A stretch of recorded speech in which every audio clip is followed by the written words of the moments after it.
So ఈ cancer vaccine యొక్క importance అనేది ఎలా ఉంటుందో తెలుసుకుందాము.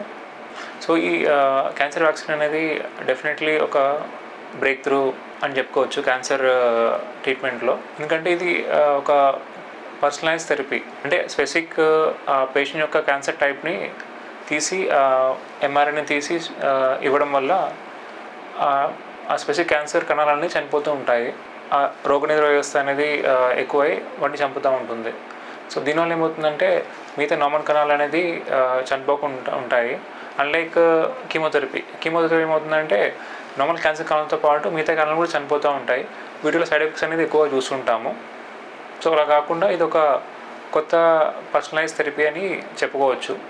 ఎందుకంటే అది చెప్పినట్టు ప్రతి క్యాన్సర్ అనేది వేరే వేరే ఉంటుంది ప్రతి పేషెంట్లో. ఒకే క్యాన్సర్ కూడా చాలా నెంబర్ ఆఫ్ సీక్వెన్స్ కానీ ప్రోటీన్స్ కానీ వేరే వేరే ఉంటుంది. సో దీనివల్ల ఒక పర్సనలైజ్ ట్రీట్మెంట్ అనేది మనం ఇవ్వగలుగుతాము. సో ఇది హ్యూమన్ ట్రయల్స్ ఎంతవరకు వచ్చాయో తెలుసుకుందాము. సో అప్పుడు వాళ్ళు రిలీజ్ చేసిన ప్రెస్ ప్రకారం మోస్ట్లీ ఎర్లీ 2025లో ఉండొచ్చని చెప్పారు. బట్ ఇప్పటివరకు అంటే హ్యూమన్ ట్రయల్స్లో ఎటువంటి మనకి డేటా లేదు. ఎందుకంటే ట్రయల్స్ అనేది హ్యూమన్స్లో phase 1, phase 2, phase 3, phase 4 ఉంటుంది. ఎర్లీ ట్రయల్స్ అనేది ఎందుకంటే ముఖ్యంగా సేఫ్టీ అంటే అది మన హ్యూమన్ శరీరానికి ఎంత సేఫ్ ఉన్నది పేషెంట్స్లో, వాటికి సైడ్ ఎఫెక్ట్స్ ఎలా ఉంటుందో ఫస్ట్ వాటిని స్టడీ చేస్తారు ఇనిషియల్గా. అలాగే ఎఫికసీ అంటే అది ఎంతవరకు ఎఫెక్టివ్గా ఉంటుంది. యానిమల్స్లో అయితే చూసాము, అది గడ్డ అనేది కలుగుతుంది, అది తెలుసుకున్నాము. కానీ హ్యూమన్స్లో బాడీ అనేది డిఫరెంట్గా ఉంటుంది యానిమల్స్తో పోలిస్తే.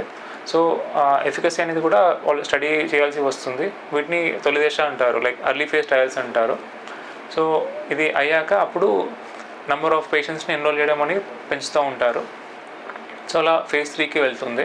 అలా phase 3 ఏం చేస్తారంటే వాళ్ళు ఇప్పుడున్న ట్రీట్మెంట్ మోడాలిటీస్ లైక్ మన కీమోథెరపీ కావచ్చు, రేడియేషన్ థెరపీ కావచ్చు, అండ్ చాలా ఇమ్యూనోథెరపీ కావచ్చు.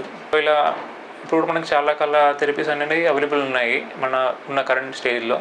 సో వాటిని కంపేర్ చేస్తారు ఎంత ఇప్పుడున్న స్టాండర్డ్కి, అది కంపేర్ చేసి అది ఒకవేళ బెటర్ ఉందో తెలుస్తుంది మనకి. phase 3 అంటారు వాటిని. ఆ తర్వాత phase 4 అని ఉంటుంది. సో అవన్నీ జరగడానికి కొన్ని సంవత్సరాలు అనేది పడుతుంది మనకి, లైక్ కొన్ని ఇయర్స్ అనేది ఉంటుంది. సో ఇప్పటివరకు వాళ్ళు రిలీజ్ చేసిన డేటా గురించి మన సైంటిఫిక్ కమ్యూనిటీ ఏమనుకుంటో తెలుసుకుందాము.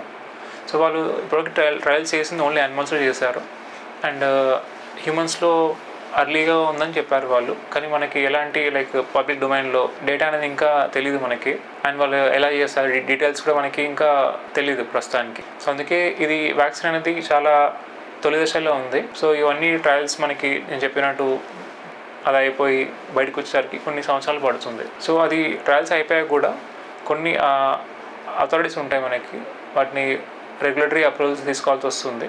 సో అది ప్రతి కంట్రీకి వేరే వేరే అథారిటీస్ ఉంటాయి. మనకి ఇండియాలో DGCA అంటారు.